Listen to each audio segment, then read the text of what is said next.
North Korea की सत्तारूढ़ workers party ने अपने हालिया पार्टी अधिवेशन में एक बार फिर किम जोंग उन को जनरल सेक्रेटरी चुना है। इस फैसले की आधिकारिक पुष्टि नॉर्थ कोरिया की सरकारी मीडिया ने सोमवार 23 फरवरी को दी। रिपोर्ट के मुताबिक ये फैसला सभी प्रतिनिधियों की अटूट इच्छा और सर्वसम्मति से लिया गया।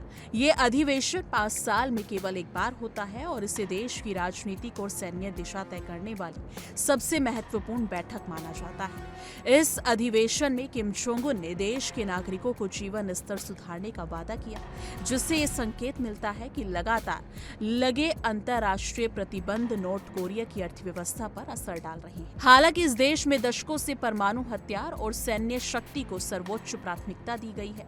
भले ही आम जनता अकाल और खाद्य संकट जैसी समस्याओं का सामना कर रही हो, लेकिन किम जोंग ने सत्ता संभालने के बाद से देश की आर्थिक स्थिति मजबूत करने के प्रयास भी जारी रखे हैं। विशेष रूप से 2011 में सत्ता संभालने के बाद से किम जोंग उन ने गरीब देश की अर्थव्यवस्था में सुधार के प्रयासों पर जोर दिया।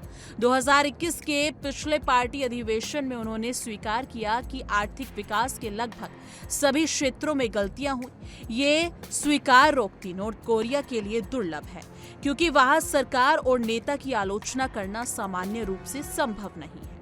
लेकिन सरकारी मीडिया के अनुसार इस अधिवेशन में पार्टी ने अपने नियमों में बदलाव करने के लिए भी वोट किया।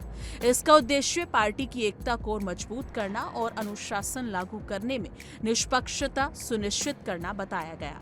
अधिवेशन का ये दौर किम जोंग उन को अपनी पूर्ण सत्ता दिखाने का और जनता अधिकारियों पर अपने प्रभाव को बढ़ाने का अवसर देता है। विशेषज्ञों का कहना है कि किम जोंग उन का यह अधिवेशन देश के परमाणु हथियार कार्यक्रम के अगले चरण को लागू करने का संकेत भी देता है। नॉर्थ कोरिया ने पिछले कई वर्षों में अपने परमाणु और मिसाइल कार्यक्रम को लगातार विकसित किया है और इस अधिवेशन के माध्यम से इसे और तेज किया जा सकता है। किम परिवार के शासन में ये वर्कर्स पार्टी का केवल 9वां अधिवेशन है। उनके पिता किम जोंग इल के समय इस बैठक को बंद किया गया था, लेकिन 2016 में इसे फिर से शुरू किया गया। इस अधिवेशन से साफ संकेत मिलता है कि नॉर्थ कोरिया पूरी तरह से दुनिया से कटे रहने की अपनी रणनीति पर कायम है। किम जोंग उन ने वर्षों तक अपनी व्यक्तित्व पूजा को बढ़ाने और पूर्ण सत्ता को दृढ़ बढ़ाने में समय लगाया। इस अधिवेशन के जरिए ये दिखाता है कि देश में उनकी सत्ता कितनी अड़िग है और नॉर्थ कोरिया की राजनीतिक और सैन्य नीतियों पर इसका नियंत्रण कितना मजबूत है। अंतर्राष्ट्रीय समुदाय इस अधिवेशन को नॉर्थ कोरिया के परमाणु और सैन्य कार्यक्रमों पर असर डालने वाले संकेतों के तौर पर देख रहे हैं। विशेषज्ञों का कहना है कि किम जोंग उन की सत्ता न केवल स्थिर है, बल्कि आने वाले वर्षों में भी नॉर्थ कोरिया में तानाशाही जारी रखेंगे।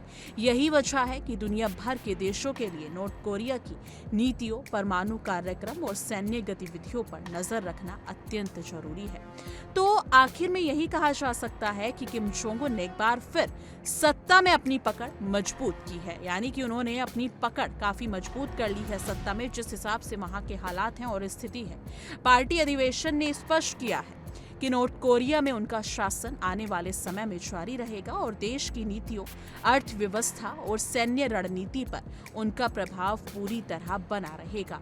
लेकिन अभी हाल ही में काफी खबरें सामने आई थी कि उनकी बेटी वहां की सत्ता संभाल सकती है, यानी कि अगली तानाशाह जो होंगी वो उनकी बेटी हो सकती, क्योंकि जिस हिसाब से उनकी बेटी राजनीति में सक्रिय नजर आ रही है, तो हर किसी का यही मानना है कि किम जोंग उन के बाद वहां की सत्ता उनकी बेटी संभालती हुई नजर आएंगी। लेकिन आप लोगों को क्या लगता है, क्या किम जोंग उन के बाद उनकी बेटी भी सेम उन्हीं की तरह तानाशाह के रूप में नजर आएंगी, वहां की सत्ता वो तानाशाह की तरह संभालेंगी, या फिर वो उनके जस्ट अपोजिट होंगी? कमेंट सेक्शन में अपनी राय जरूर साझा कीजिएगा। देखिए इंडिया डेली 24/7 अब आपकी स्मार्ट टीवी पर। इंडिया डेली मौजूद है सभी डिजिटल प्लेटफॉर्म पर लाइव और लगातार। इंडिया डेली 24/7 हर दिन राष्ट्र को समर्पित।